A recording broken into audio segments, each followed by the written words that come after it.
Apología de Orfeo. No hay de los humanos nadie que feliz sea. Uno puede tener más suerte que los otros si le afluyen los éxitos, pero eso no es la dicha. Eurípides. Vendaval primero. Ciertamente, hay historias que marcan el imaginario colectivo profundamente, imposibles de olvidar, como la imagen de un huracán que todo lo arrastra. A lo largo de mi vida, sin duda alguna hay historias que han pasado por mí, dejando surcos que nada podría hacer que estos se cubran, olvidándolas. Historias de épica, leyendas de fantasía, pero las mejores siempre son las de amor. No un amor cualquiera, sino un amor penoso, que en vez de saciarte con ganas de adquirir para ti ese amor, te deja llorando las tragedias de una pareja inconclusa, no llevada a su fin. Hay un cierto no sé qué estético en estas historias, las que pueden llegar hasta lo más profundo del alma sin necesidad de muchas palabras, sino que trabajan con una trama profunda. Romeo y Julieta, La Celestina, Don Juan Tenorio.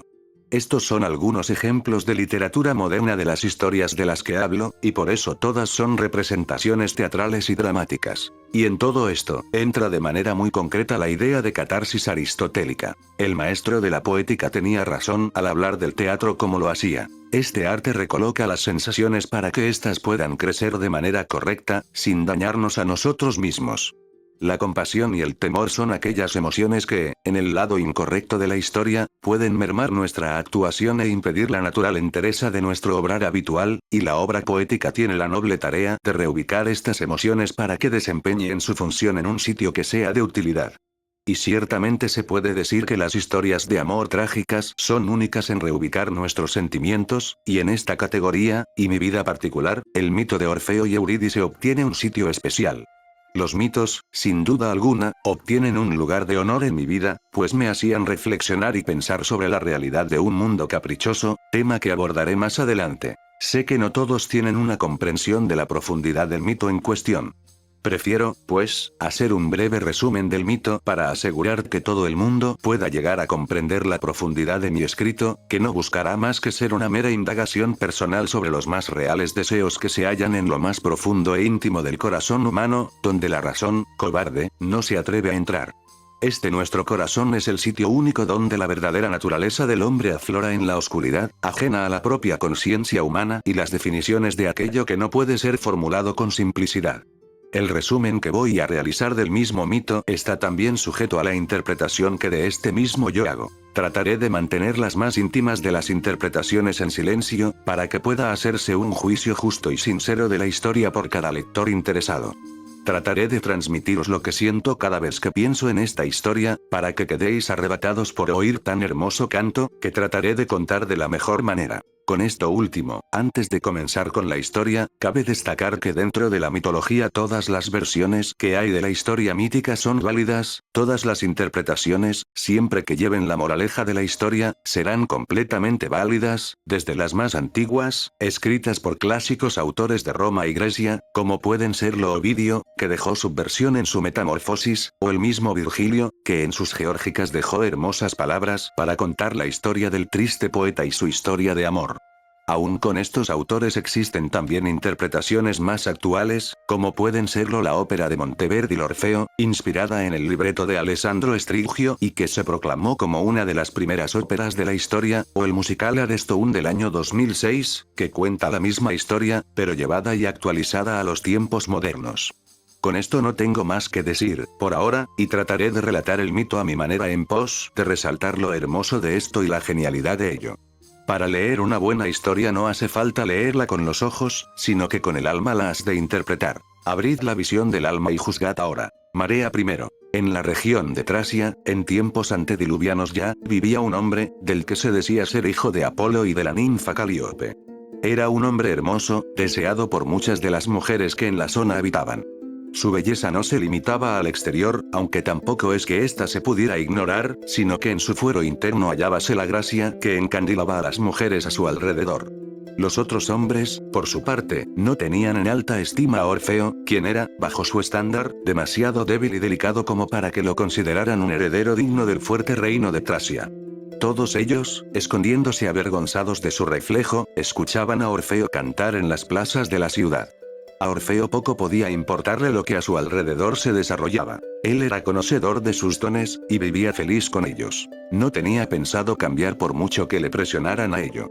Tampoco le importaban las damas que se reunían a su alrededor. Sabía muy dentro de él que el tacto de las cuerdas de su lira era más satisfactorio que las peticiones indecorosas de aquellas que le rodeaban en actitud de devoción hacia su persona, o tal vez, hacia la idea que ellas tenían de él mismo en sus cabezas. Fuera como fuese, Orfeo disfrutaba del silencio, de la soledad y de la compañía de su lira.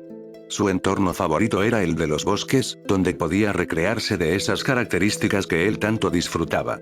Las arboledas de Tracia eran verdes, hermosas y bendecidas con múltiples ríos y lagos, y una multitud de animales que moraban a sus anchas, desde las más fieras bestias que domaban los prados y montañas bajo sus zarpas, o los pequeños roedores que se escondían en sus hogares en el leño para cubrirse del viento frío de la región en el invierno y de la canícula de Sirio.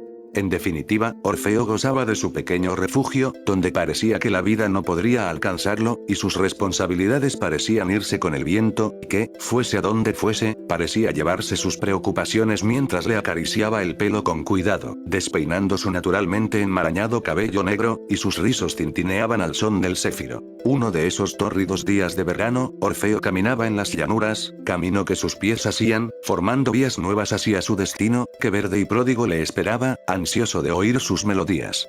Los árboles emocionados laureaban sus ramas al ritmo de los arpegios de la lira, y los ríos convertían sus cauces por escuchar más de cerca el suave y dulce punteo de la lira. Los bosques de la hermosa Tracia estaban poblados por variopintos grupos de ninfas, que vivían en armonía con la naturaleza, hermanadas con el sol y la luna. Las dríades gozaban de una vida como la que cualquier mortal habría envidiado. Las dríades esperaban en la quietud de los árboles y el silencio de los arroyos la llegada de Orfeo. Jamás se rebelaban ante él, pero escuchaban atentas las hermosas melodías que Orfeo en el silencio del desierto verde componía. Las hacía callar y enmudecer, desde la más indómita de ellas hasta la más serena. Mas una de las ninfas nunca acudía con sus hermanas al recital, pues consideraba al cortejo algo que no era digno de ser visto, pues jamás habría de permitir que un hombre hiciera que su corazón se viese descontrolado y fuera de sí. El nombre que la ninfa reclamaba para sí era el de Eurídice. Ella era una ninfa diferente a las demás, aunque sus apariencias no lo demostraran. Suspiraba por los bosques, como el resto de sus hermanas, y bañaba su nívea piel en los húmedos senderos que los ríos tenían para ofrecerle. Disfrutaba ella también de los animales que en los bosques habitaban y estaba igual de atraída que todas las demás por el danzar del viento. Mientras sus hermanas moraban con sátiros y hombres por igual, dejando que los placeres las ataran a la tierra como si fueran robles viejos y cansados, ella rehusaba esa vida, pues tenía la firme convicción de que no era para ella. No había amor más profundo en la vida de Eurídice que ella misma. No es que ella amara a su reflejo como Narciso, quien, por beber demasiado de la embriagadora agua que alimentaba su ego, terminaría por morir ahogado en su perdición y placer. No era así para ella. Ella amaba lucir su cabello oscuro como el mar nocturno, ella amaba coger amapolas en los campos para adornar su túnica, y adoraba vivir con sus hermanas con el fin de ayudarlas a proteger su cálido hogar. Eurídice era como el viento, haciendo lo que deseaba, cuando lo deseaba, sin dejar que nada ni nadie atase sus manos con cadenas de compromiso, placer o incluso de tiempo, pues hasta este mismo parecía no querer tocar su piel por miedo a enojarla. Eurídice parecía desde fuera una persona errática, y puede que lo fuese, pues solo ella parecía saber dónde se iba a dar su siguiente paso. Sus hermanas la apreciaban. No la entendían, pero la apreciaban sinceramente. Muchas de ellas, y a sus espaldas, la comparaban con la lluvia tormentosa de verano. Sus palabras eran fuertes y claras como los truenos, su rostro de marfil era expresivo como los rayos que parten el cielo en dos, y pese a todo ello, Eurídice era de grata trata, pues como la tormenta en medio del estío, era de placentera presencia. Sus palabras como truenos y gestos como rayos no te alejaban de ella, sino que tenían el efecto contrario. Algunas veces, para su desdicha, era vigorizante, pues todo lo que ella transmitía realmente eran gotas frescas que caían sobre uno que con ella trataba, aliviando el calor de la vida. Claro que esto muchas veces le agobiaba, pues no parecía que ninguna de sus hermanas terminara por entenderla realmente, y por ello, simplemente hablaba con el correr del viento y el murmurar del río, pues parecía que entendían mejor lo que pasaba por su mente. Muchas veces era simplemente Eurídice y sus amapolas. Claro que esto también agobiaba a la ninfa, pues las amápolas, por muy hermosas que éstas fueran, no respondían las preguntas que Eurídice se hacía, aunque claro, tampoco lo hacían sus hermanas, que simplemente encogían sus lechosos hombros y seguían con sus desenfrenadas vidas. Así pues, en uno de esos tórridos días de verano, Eurídice caminaba por la pradera hacia el bosque, descalza. Las ramas de los árboles y todo aquello que pudiera herirla parecía apartarse de su caminar, como si la misma Gaia tuviera miedo de herir a su hija favorita. Eurídice caminaba con calma, amando sentir la hierba alta acariciar sus talones con una suavidad extrema, y mientras, ella adornaba su cabello, oscuro como un cuervo, con una de sus amadas amápolas. Marea II. Como parece claro, todo empezó un día de esos, donde un alma hacía camino al andar, y otra, gemela e idéntica, andaba para hacer camino. Fue cuando todo lo que tenía que darse, se dio. Orfeo caminaba por las llanuras. Sus sandalias eran acosadas por el carmesí de las amápolas en las planicies. El peso ligero de su lira le era cómodo sobre su antebrazo. La madera sobre su piel era reconfortante, casi tanto como el rumor del río, cuyo amable canto se ordenaba en la cabeza de Orfeo en una melodía hermosa, que instintivamente, y en favor de hacer algo bonito, Orfeo comenzó a imitar con su lira. Sus dedos corrían por las cuerdas, amables a su tacto, en un dueto impresionante con el verdadero río, donde el masaje armonioso que él, de las manos hábiles, brindaba a su instrumento, y su suave voz tomaron rápidamente el protagonismo, en un acto tan hermoso que hasta el río pareció sonrojarse por tan halagadora imitación de su cantar. Orfeo caminaba corriente arriba, y pese a ello, parecía que el agua también le seguía. Sus dedos bailaban una íntima danza con las cuerdas de su instrumento. Mientras tanto, su mente estaba en trance, sin pensar en nada y meditándolo todo. La sensación que la verde hierba bajo sus pies daba era demasiado diferente a la tierra removida y arenisca de la ciudad, o de las losas de mármol blanco en los jardines de palacio, donde la naturaleza era torturada y enjaulada para servir y deleitar al hombre, un hombre que muchas veces no merece dicha servidumbre. Un pequeño diamante que parecía revolotear alrededor de Orfeo, atraído hipnóticamente hacia la música que en el poeta hallaba su origen. El pequeño escribano, con plumas marrones y mullidas, se posó en su esbelto hombro y callaba su piar por seguir escuchando las cuerdas de Orfeo vibrar. También en los jardines de palacio crecían las amápolas, pero nunca con la lozanía del campo abierto. Él se sentía como una amapola en su jardín, atrapado para el deleite de los demás. Una delicada flor en manos de hombres, esperando a que se pudra para aplastarla y darla de comer al ganado. Esa no era la vida que Orfeo quería tener. Claro que aquello que hacía a Orfeo una flor, que era su música y su palabra, era algo que él disfrutaba con honestidad. Él se quería a sí mismo, y por eso hacía lo que hacía, pero muchas veces en la ciudad se encontraba Orfeo tratando de aliviar las penas de los que allí moraban, que parecían tan infelices y tristes, que solo ver una flor bailando y tocando parecía ayudarlos a aguantar sus vidas en pie, pero, al final, esa ciudad no era más que una gran estatua con pies de barro, cabeza de oro, eso sí, adornada de mentiras y convenciones. Y en esa ciudad Orfeo se sentía como un horno, que intentaba transformar sus vidas en bella artesanía de cerámica, y aunque sabía que no podía, de verdad lo intentaba. Muchas veces cantaba hasta que su voz quebraba, dentro ya de la noche, y una vez eso pasaba, todos los que horas atrás lloraban por sus huesos le dejaban solo en la oscuridad de las plazas de Tracia, donde solo los perros callejeros reconocían su presencia, y lamían sus manos desgastadas en agradecimiento, que, en la mente del artista, valía 1000 veces más que una moneda de plata lanzada al suelo bajo sus pies. Orfeo, pues, caminaba corriente arriba, escribano posado en su mano. Caminar que hacía el poeta con el fin de proseguir en su calma, descubierta, en el leñoso ambiente del bosque. Este, que fértil y frondoso le esperaba con ansias, aparecía por fin en el horizonte. El río era entrada y salida de su querida guarida, donde la luz iluminaba la estancia magna para su obrar. A medida que se acercaba al bosque y se adentraba en su interior, Orfeo sonrió calmado. El peso del pequeño diamante alado y de su lira barnizada en su brazo le hacía sentir la excitación previa al momento por el que vivía. Orfeo siguió punteando sus pasos y arpegiando su marcha, río arriba, bosque adentro. La luz a cada paso se volvía más tenue, más difuminada. Las hojas daban la iluminación precisa, mucho mejor que lo que ningún ágora o teatro jamás pudieran tener. El rumor del río era música constante y preciosa, mejor que cualquier caramillo en la ciudad, y el ambiente más respetuoso con el artista que todos los oyentes humanos, que pedían y pedían más hasta marchitar el genio del artista. El sonido de las cuerdas de Orfeo resonaba en el bosque. Toda rama y toda bestia se hacían eco del sonido. El recital estaba a punto de comenzar. La música del camino se terminaba, pues el andar lo hacía con ella. Se llegó al nacimiento del río, que en un pequeño estanque se tornaba. De una pequeña grieta el agua salía sin parar, alimentando el río que daba de beber a animales, plantas y personas por igual. El sitio era arrebatador, un estanque de agua cristalina que funcionaba como espejo, y un claro que respetaba la necesidad de espacio que el poeta necesitaba, una piedra plana en el centro del claro, a pocos palmos del estanque, donde Orfeo podía sentarse para tocar. Al tocar Orfeo la última nota de su canción de camino, el pájaro escribano levantó vuelo sin mediar ruido alguno, y se posó en las altas ramas de los robles, donde otros pájaros ya se posaban y miraban al recién llegado con celos por haber estado tan cerca del artista.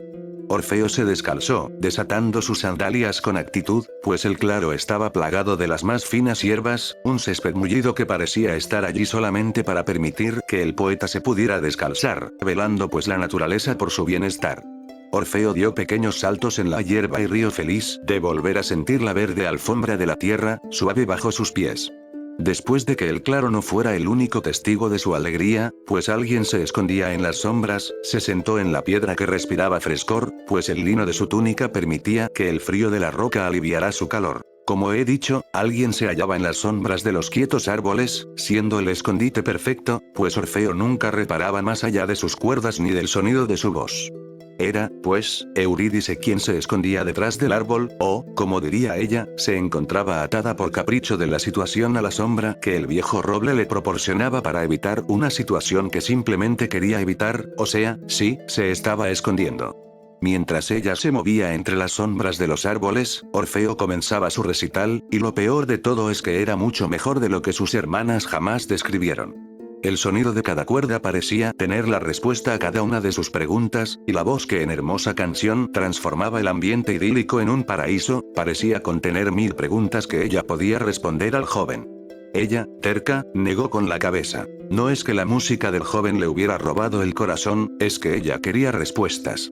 No sería ni la tercera frase cantada de Orfeo cuando Eurídice decidió que iba a salir. Ella tenía pensado aclarar sus mechones de carbón en el estanque, y ella no iba a renunciar a ello, y, definitivamente, no era una excusa para hablar con el joven poeta, ni tampoco para hacerle las preguntas que sus amápolas parecían negarse a responder. Eurídice, con sus pasos como truenos, entró en el claro, haciendo que Orfeo, sorprendido, dejara de cantar. Esto provocó un revuelo en los alrededores del claro. Pájaros volaban de regreso al viento, animales salían corriendo y las ninfas que se escondían se alejaron con los ceños fruncidos. El recital había terminado, pero el encuentro no había hecho más que empezar. ¿Quién eres? La voz de Eurídice era como el piar de un pájaro, delicado y sensible, pero a la vez como el gruñido de un lobo. Orfeo se quedó anonadado mirando a la dríade, abría y cerraba la boca, por primera vez sin encontrar las palabras correctas. Sus dedos corrían a lo largo de las cuerdas, pero no tocaban nada, indecisos de la melodía que a esta ninfa le merecía en un movimiento rápido. Eurídice apartó las sandalias que Orfeo había dejado olvidadas en el claro, dejando constancia de su desagrado por ellas. Orfeo se quedó observando la escultural figura de Eurídice. Su marmolea silueta le recordaba a Orfeo a las esculturas de los templos. Orfeo pestañeó un par de veces, batiendo sus orbes de ámbar con torpeza. La figura de Eurídice se cernía sobre él. Sus mechones rizados caían desordenados y perfectos sobre su espalda y enmarcaban su rostro blanquecino como si del mejor dibujo se tratara. Su túnica abrazaba con gracia su figura, sin comprimirla ni dejar nada para que fuese visto ni imaginado. Pero, sin duda, las perlas de amatista, de las cuales Orfeo no podía quitar la vista ni un momento, era lo que más resaltaba. Orfeo, ese es mi nombre. La conversación devino, pues se juntaron las preguntas con las respuestas, y ya nada volvió a ser lo mismo, distintos ya para siempre al encontrarse el uno con el otro. Acércate y pregunta, y veamos qué te tiene que responder mi lira, mi corazón y mi alma. Dijo Orfeo con calma, encontrando tras un breve periodo, que pudo parecer la eternidad, de vuelta su afilada lengua y su plateada voz. Eurídice levantó la ceja ante tal frase. Sin duda nadie le había dicho nada por el estilo, ni estaba segura de que le gustara, pero se acercó. Sus pasos, lejos de la fuerza que tenían antes, se tornaron en ágiles destellos de voluntad que le acercaban a Orfeo. ¿Cómo sabes que tengo preguntas? Preguntó curiosa Eurídice, la duda esculpida en su busto.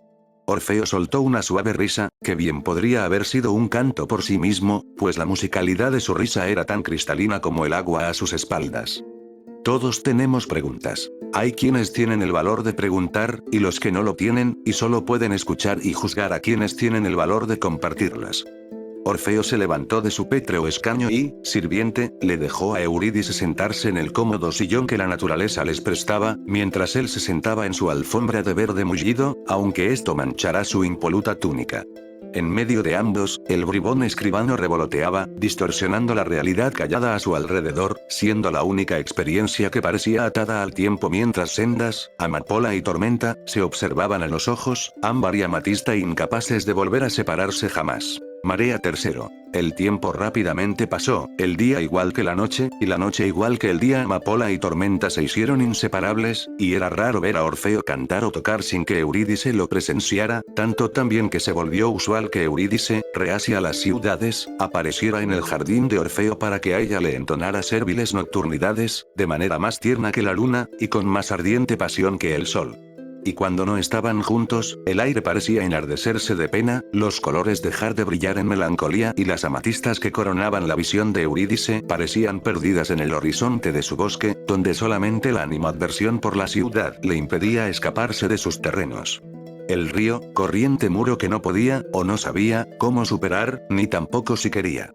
Ella suspiraba en la tenuidad de las sombras que los árboles proyectaban durante el atardecer, y sus hermanas la miraban con ojos extrañados, preguntándose quién calmó a la tormenta y en tenue llovizna la convirtió.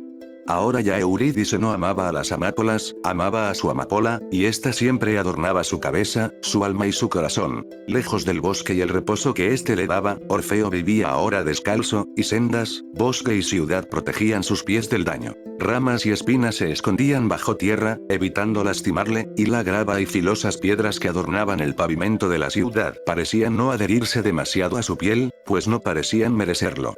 Orfeo, como siempre, andaba con su barnizada lira apoyada en su antebrazo fornido, y en sus pasos hilaba el de los dedos hábiles, una melodía que tenía dueña, pues Orfeo daba cada uno de sus pasos sintiendo la tormenta en su interior, que no tenía pensado dejarle solo, pues en su tempestividad, Eurídice amainaba el interior de Orfeo. Eso no impedía que la ciudad tratara de atraparlo, pues allá donde miraba solo veía barro, desesperado y húmedo, urgente de transformarse en cerámica bella. Y para todos los que moraban en Tracia, para la desgracia de muchos y placer de otros, Orfeo seguía funcionando como horno que les hiciera olvidar el frío que moraba en sus interiores. La gente seguía viniendo a verle, desesperados porque cantara a la vida y a la felicidad que en ellos no moraba, pero vivía ferviente en las virtudes de Orfeo. Su nombre dejó de importar, y las alabanzas al hijo de Apolo, el poeta descalzo, se extendieron por toda la región.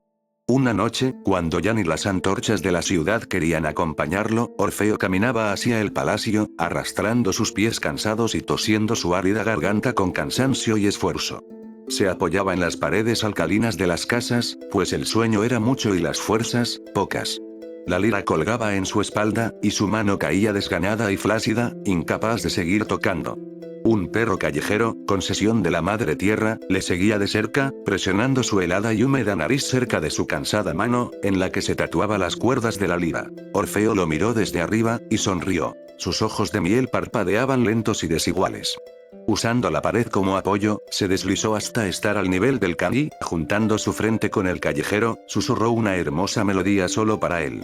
Mientras cantaba y acariciaba sus orejas, Orfeo encontró un poco de paz en ese momento. Que fuera lo que cantase, solo Orfeo y el cánido lo saben, pero este se quedó junto a él, acompañándolo hasta que llegó al palacio donde suponía que tenía que vivir. Pasó por su jardín donde amapolas y lirios crecían en terraplenes, fuentes brotaban agua y el mármol blanquecino daba la bienvenida a quien mirara. El desempleado pastor griego seguía a su lado, caminando mientras le miraba, con una admiración que ninguno de los que en las plazas gritaban su nombre podría igualar. Orfeo cayó rendido en la cama, donde lo último que sus ojos vieron fue al perro, sentado frente a él, prometiendo cuidarle en su dormir. Entrada ya la noche, bajo la guardia de la luna, Eurídice caminaba por las calles oscuras de la ciudad, sin ser vista ni oída. La arenisca del pavimento bajo sus pies le era incómoda, y el mármol del palacio demasiado frío. Aún así, ella estaba allí como de costumbre para ver a su amapola cantar gracias a la luna por su presencia. Ella disfrutaba esos momentos, y los atesoraba junto a la imagen de Orfeo acercándose al bosque por la llanura, o la sensación de tensar los mechones de pelo azabache desordenados de Orfeo mientras él reposaba, tumbado y apoyando su cabeza en sus piernas, ambos sentados en el estanque, Génesis del río. Cuando Eurídice, desapercibida por la ciudad, llegó al cuarto de Orfeo, le vio durmiendo en su cama mientras un perro sentado frente a sí le guardaba de sus pesadillas. Eurídice lo miró confusa, y colocó su mano en su espalda, zarandeándolo levemente y con gentileza para que despertase, y cantase para ella, como era costumbre. Orfeo no despertó, mas un leve suspiro roto salió de su garganta dañada. Eurídice ladeó la cabeza confundida. No entendía por qué Orfeo se hacía eso a sí mismo, y tal vez nunca podría. Eso no impidió que acariciara su cabellera de carbón, en la cual los rizos contenían los adornos que ella ponía, y se inclinó para besar su frente y dejarle descansar. No sé tantas palabras como tú, pero solo 2 me sirven. Te quiero. Confesó Eurídice en su propia intimidad. Orfeo no despertó, pero el guardián de él se colocó entre medias de ambas, ladeando su cabeza para que Eurídice le hiciera caso. Eurídice fue complaciente y acarició al perro antes de marchar, dando una última mirada atrás, dejando en la cama de Orfeo una amapola como muestra de que ella no había faltado a su cita. Sin más, Eurídice salió del bosque de mármol y arenisca para volver a la ciudad de leño y hojas, que era su verdadero hogar. La mañana siguiente, la de los dedos rosados, traía el amanecer a la región de Tracia, y con ello la vida despertaba de su pernocta. Orfeo, como usualmente era, de los primeros en hacerlo, pues el amanecer era de lo más bello que se podía ver. Lo primero que vio Orfeo, apostado al lado de su mejilla, fue una amapola roja. Le arrancó una sonrisa genuina e inmediata. La tormenta había pasado por su cuarto y había dejado un regalo para él. La amapola estaba fresca, y la escarcha adornaba sus pétalos, agraciándola a la vista. Orfeo se estiró con gracia. Volvía a estar de nuevo entero, su garganta ya no dolía y sus brazos estaban de nuevo cubiertos de energía. El perro estaba dormido al pie de la cama. Parecía que este apenas había comenzado a dormir cuando Orfeo despertaba, por lo que él, de ágiles manos, le dejó descansar. Era ahora uno de esos días fríos de invierno, pero eso no impedía a Orfeo ir a disfrutar del bosque y de todo lo que éste tenía para ofrecer. Puso sobre su cuerpo un manto de lana de oveja, ató a su espalda la lira que le pertenecía y salió rumbo a su vida real, antes de que la ciudad reclamara unos servicios que Orfeo tendría que dar. El paisaje cambiaba con las estaciones, y cuando Perséfone visitaba el inframundo, el mundo lloraba en nieve su ausencia. Las planicies antaño llenas de vida se cubrían ahora del frío con una fina manta de nieve, que no calentaba la tierra. Se despedían las aves últimas del cielo, volando al sur a tierras calientes. Las grandes bestias hibernaban o se escondían del frío, y los pequeños roedores no abandonaban sus hogares de leño por riesgo a congelarse. Los pasos descalzos de Orfeo dejaban una impresión tangible de su caminar, haciendo un crujido que el joven poeta se entretenía imitando con su lira, y cantando por encima, riendo cuando el pelo se llenaba de la precipitada nieve, y cuando su nariz se tintaba de rojo por el frío, germinando un sonrojado involuntario en su rostro. La risa armónica de Orfeo hacía que lo que pudiese seguir vivo en el esqueleto del bosque saliera a mirar y deleitarse con el muchacho. El río, antaño corriendo y salpicando, se encontraba congelado, enmudeciendo su cantar y frenando su bailar, clausurando su interior hasta la vuelta de la primavera. Orfeo continuó corriente arriba hasta llegar al nacimiento del río, donde lo único que permanecía intacto era su pétreo escaño, pues el claro se encontraba blanqueado por la nieve y el estanque se había vuelto espejo sólido de hielo. Encima de la roca, Eurídice dormía plácidamente. El vaho salía de su boca y sus dientes castañeaban entre sí una gélida canción. Orfeo quitó su manto y se sentó sobre la mullida nieve sin que el frío le importase. Acarició la cabeza de la ninfa tras cubrirla con la manta lanuda. ¿Qué esperas tú, tormenta, convertir nevasca en verano? Dijo Orfeo, besando la mejilla de su amada. Eurídice abrió levemente los ojos, bostezando. A su lado unos trozos de carbón, negros como su pelo, manifestando una antigua fogata que hacía horas que se había apagado. Tocando la lira con habilidad, tejió con maestría una petición para el fuego. ¿No podría el fuego permitir que nosotros, vivos, perezcamos? Prometeo nos dio fuego para que no volviéramos ante el invierno a perecer. ¿Qué es lo que yo tendría que cantar para ti volverte a encender? Orfeo preguntó, encandilando a las brasas y la madera, hasta que ésta sonrojó sus mejillas y humo comenzó a elevarse en el aire. Eurídice miró sorprendida el intercambio entre el fuego y Orfeo, no se asombró más, y sin embargo se reclinó en el pecho de Orfeo, cubriéndole también con la manta.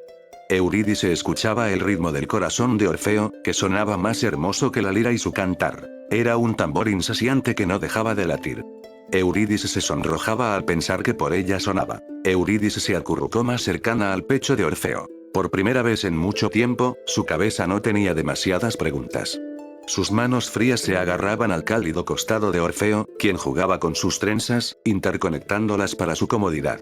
Eurídice lo apreció, y devolvió el favor masajeando su pecho mientras observaba el crepitar del fuego, sin saber qué decir o qué hacer.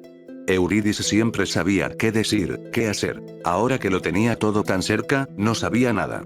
«Es bonito, ¿verdad?», comentó ella al aire, como si éste pudiera responderla. La nieve suspendía el claro en una éxtasis de tiempo. Esta caía constantemente, algunos escribanos presenciaban la escena y testificaban desde lejos el encuentro. El fuego danzaba frente a ellos de manera exótica, cautivando la mirada de ambos.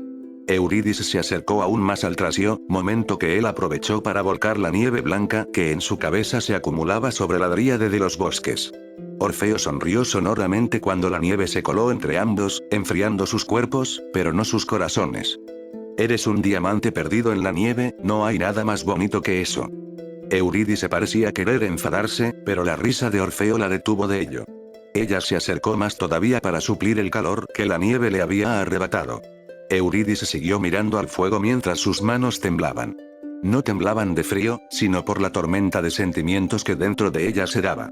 Orfeo, sin embargo, se mantenía enhiesto, su brazo rodeándola a ella y apoyándola en su hombro, tarareaba. Orfeo tenía los ojos fijos en el fuego, y ni él tenía claro lo que pasaba por su mente, pero no era algo que le agitara, le calmaba. «El fuego es en verdad hermoso», dijo Orfeo. «Baila sin cansarse mientras brilla, pero con un toque de mi lira este se extinguirá». Orfeo se quedó contemplando el fuego bailar, ahora más débilmente, como si este último quisiera agradarle, complaciendo sus palabras. Yo no quiero que este momento acabe», afirmó con seguridad el poeta, frotando los hombros de la ninfa para calentar sus manos, que no temblaban de frío, sino de anticipación. Eurídice notó cómo el ambiente se volvía más íntimo, y ella no sabía qué hacer. Sintió la nieve caer en su rostro, por lo que instintivamente miró hacia arriba. El cielo infinito se extendía sobre su cabeza, lo que la hizo sentir sorprendentemente pequeña. Una duda acosó su mente en ese momento. Como de costumbre, no se contuvo en hacerla. «¿Por qué crees que cae la nieve, Orfeo?». La duda no molestó a Orfeo, todo lo contrario, pues pareció sacarle una sonrisa. «Kíone, diosa de la nieve, llora, pues sabe que tú preguntas y yo respondo. Sabe la hija de la aurora que hay una pregunta que no me atrevo a hacerte. Que 1000 poemas ni 1000 canciones darían a mi alma el valor de hacerla, pues los dioses lo saben. Tú preguntas, yo respondo». Orfeo habló, bajando la mirada de Eurídice para que se encontrase con la suya. Ámbar y amatista se encontraban de nuevo. Eurídice no podía mantener la mirada, pues el sonrojo se apoderaba de ella, y sus manos temblaban. Orfeo tragó saliva y escuchó el fuego crepitar. Recordó el silencio que había plagado su boca el día que conoció a Eurídice, y dijo la primera frase que pensó cuando Eurídice entró en el claro por primera vez ese tórrido día de verano. «¿Quieres casarte conmigo, Eurídice, hija del bosque?». Eurídice sostenía nuevamente la mirada de Orfeo. Sus ojos dulces como la miel la atrapaban. Orfeo sostenía la amapola, todavía levemente congelada, ofreciéndosela como un particular e íntimo regalo de pedida. En su mente no había preguntas, tampoco afirmaciones, solamente la necesidad de mantener esta imagen en su memoria para siempre. Eurídice guardó para sí todos los detalles de la escena. El fuego, que danzaba detrás de ellos. La nieve bajo sus pies, que era blanda y fría. Los pájaros escribanos que notificaban su encuentro entre íntimos piares y cómplices aleteos. Y claro que Orfeo, que la miraba como si fuera lo único importante en su mundo. Su cabello negro estaba teñido por el blanco de la nieve, y su nariz estaba sonrojada por el frío. Eurídice apretó la mandíbula con fuerza y se inclinó para adelante, abrazando a Orfeo. La tormenta era, y sabía lo que quería. Ella quería a su amapola, y la quería para siempre. Eurídice comenzó a asentir efusivamente con la cabeza, mientras tomaba con un tacto delicado la congelada amapola y la ponía para adornar su cabello. Sí, sí quiero. Eurídice repetía esas dos palabras como un mantra personal, asemejándose a la corriente caudalosa del río en verano, o tal vez al sonido del torno del alfarero, que suena cuando el barro se convierte, en manos del buen alfarero, en bella cerámica. Eco primero. Han pasado muchos años ya desde ese momento en el que en la nieve compartí el que, a día de hoy, sigo viendo como el más feliz de mi vida. Mi pelo se ha vuelto ya blanco de esperar a la muerte. Mis huesos se quejan al moverse y, en general, veo los días pasar, cada uno igual al anterior. Es curioso cómo solo dos palabras pueden cambiar el destino de las personas. Incluso ahora, con todo lo que he vivido, todas las cosas que he hecho y que no se pueden cambiar, ese momento es uno que no cambiaría ni por todo el oro del mundo, ni por las tierras fértiles de los ríos. Una vez la lluvia cayó sobre ese momento, y todo lo que tenía que pasar, pasó. Tuve tiempo de reflexionar acerca de todo lo que esa noche de invierno significó para mí. Y para la persona que era antes de ello. Actualmente, y mientras vierto la tinta sobre estos papeles, me he dado cuenta, o eso creo yo, de que el amor es como el agua. Un agua limpia y pura, tanto que ni el más impoluto de los ríos podría compararse. Y tan vasto que ni el gran océano de Poseidón podría comparar al amor que podemos nosotros, mortales, sentir. Pero ahora, que tengo el pelo canoso, y mis dedos se cansan pronto de bailar con la lira, también he llegado a vislumbrar que no todo el amor que sentimos es igual. Y para mí, ninguno se puede comparar al que siento, aún hoy tantas lunas después, por esa chica. También tuve, y se puede decir que tengo, otro gran amor. La vida. Todo lo que en ella se contiene es mágico, y va más allá de lo que podemos entender. Incluso puede que vaya más allá de lo que los dioses puedan entenderlo. Siempre me ha asombrado cómo todo en el mundo, que esté vivo, tiende a ser increíble. Lo pensaba entonces y lo sigo pensando ahora. Es un juego peligroso, eso sin duda. Hay depredadores, muerte, hambre, sed. Pero también hay calma, comida, bebida y, cómo no, vida.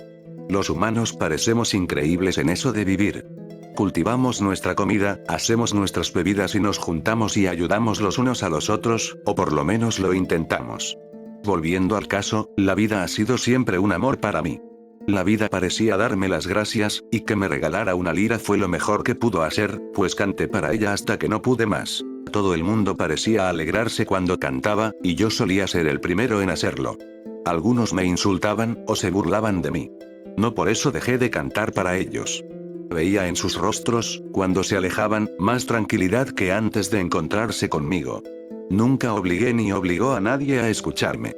Canto para mí y para quien quiera escucharlo. Los animales que habitan la tierra y los elementos siempre parecen atentos al canto, pero los hombres y mujeres, e inclusive los dioses, se pueden hacer los sordos. Yo no los culpo. No todos quieren oír a un viejo saco de huesos cantar. Y supongo que tiempo atrás no habrían querido escuchar a un niño cantar tampoco. ¿Quién sabe? He tenido mis caprichos, pues mi vida ha sido larga y fecunda en acciones. Aunque yo no lo quisiera. Pero entregarme a la vida, eso es algo que tampoco cambiaría por nada, o casi nada, el sol golpeando mi piel blanca, o el céfiro moviendo mi pelo a su ritmo, son cosas que siguen llenándome de felicidad, y espero francamente que nunca dejen de hacerlo. Tengo yo otro gran amor, uno tan grande que casi terminó por quemar al anterior. Y, la verdad, no sé qué hubiera preferido. Eros no es su nombre, pero llamarla aún sabiendo que no va a contestar no me hace ningún bien. Solo pensarlo me produce escalofríos. Esta mujer fue una tormenta, en todos los sentidos de la palabra. Y en cierto modo, lo sigue siendo. He pensado largo y tendido sobre todo lo que compete a esta mujer. Y me he dado cuenta de que, la primera vez que la vi, pateando mis sandalias, tuve claro que me iba a casar con ella. Fue un acto tan genuino, que solo pude quedarme viendo cómo pasaba, y esperaba que nunca terminara. Ella era tan única como las plumas de un pájaro. Parece igual a las demás, pero no es lo mismo. Para ser preciso, era como una pluma de pavo real. Tan colorida, tan única, y con un brillo púrpura que la nombraba realeza, aunque fuera ninfa de los bosques. Y he llegado a creer que esto fue así porque ella se amaba a sí misma. O tal vez porque podía amar a los demás desde la visión única que tenía del mundo. Muchas veces ella me decía que para poder amar a los demás, antes tenías que amarte a ti mismo. Si no, pierdes el tiempo, y eso es de tontos. Así decía ella, con un tono que lo hacía parecer de lo más obvio. Lamentablemente, no lo es. Y hoy, que ya soy anciano y vuelvo a sentir mis pies empapados por el río Estigia, sigo sin entenderlo tan bien como lo hacía ella. Todas las situaciones que a mí me desbordaban parecían amoldarse a ella. Aunque ahora con los años, me he dado cuenta de que era ella quien se amoldaba, pero siempre fiel a como era, sin renunciar a nada. Ella vivía errática, elevada, en un sitio que me parecía prohibido. Cosa que resultó no ser cierta. Ella sonreía mucho, pues por muy tensa que estuviera, sabía, o hacía saber, que su amor la sujetaba y la salvaría de todo peligro. Ella amó intensamente, y yo la amé de vuelta. Lamento que tal vez no fuera de la manera que ella quería. Pero no solo la vi amarme a mí. La vi amar a sus hermanas, al viento y sobre todo a sus amapolas. Recuerdo vivamente, tanto como el presente, que ella cogía las más pomposas amapolas y se las colocaba en su pelo, negro como el carbón. Aún hoy sigo sin saber cómo lo hacía para que no se le cayesen del pelo, pues solo vi pasar esto una sola vez, no sé cómo se sentiría ella, pues, pese a que intente entenderla, no sé con certeza si lo hice. Lo intenté, eso seguro. No lamento nada de lo que a ella concierne, ¿cambiaría las cosas? No estoy seguro. ¿Tú cambiarías algo sin saber qué resultado tendría? Tampoco estoy seguro. Las cosas son como son, y lamentarse por lo que ya no está es una manera muy absurda de perder el tiempo, de tontos, como diría ella. Sé de lo que habló. He pasado horas planeando algo que nunca podría hacer, y más horas todavía lamentando lo que no pude hacer. Daría muchas cosas por pasar un rato más con ella.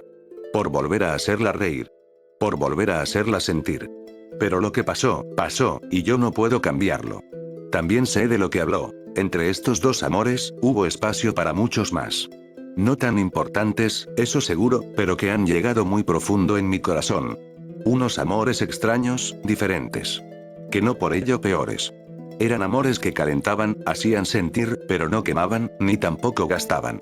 No eran cansados de mantener, sino reconfortantes. Como aquel que vuelve al hogar después de mucho tiempo fuera. Tras mucho pensarlo, es esa sensación la que creo que lo describe mejor. A lo largo de mi vida he visto muchas parejas imposibles. Guerreros que se enamoran de princesas, o caudillos que por la mañana dirigen un ejército y, al caer el sol, suspiran por una esclava, sabiendo que nunca va a pasar nada con ella. Y he cantado baladas a todos ellos, que los han hecho llorar de manera real. Pero todos ellos se mantenían ahí, no anclados, sino, felices. Y yo me alegro por ellos. También he sentido amor por los hermanos de armas. No fue fácil, pero realmente es así. No le confías tu vida a un extraño. Se la confías a un hermano. Y a la familia hay que amarla, y en eso no se puede dudar. No sería propio. También he sentido amor por los ríos, por las hierbas, los pájaros, los árboles. Y todos ellos me han amado de vuelta, o eso creo yo. He sido poeta por más tiempo que lo que puedo recordar ya. He compuesto tantas melodías, que ya ni siquiera lucho por recordarlas. Pero el amor con que lo hacía, eso nunca se olvida, ni habrá de olvidarse. Ni mucho menos el amor que tengo contigo. Sí, contigo, tú que lees a este viejo saco de huesos. Tú, que dejas que te hable, que te empapes en mis líneas, tú, que ya no solo comprendes lo que te digo, sino que lo compartes conmigo. Mis deseos, mis llantos, mis preocupaciones. Todo. Compartiendo dos almas distintas una vida entera. Nota del autor. Buenos días, tardes o noches, dichosos vosotros que encontráis estas letras. No sé si, como dirías Eurípides, los éxitos me verán recompensados en esta empresa que comienzo, donde busco que los clásicos dejen de sonar a clases de literatura y aburridos finales previsibles para que nuevamente sean disfrutables por todo el mundo. Es pues mi ilusión que os haya gustado y esperéis con ilusión el siguiente de los capítulos, donde seguiremos viendo el devenir de la historia y el deber ser del amor.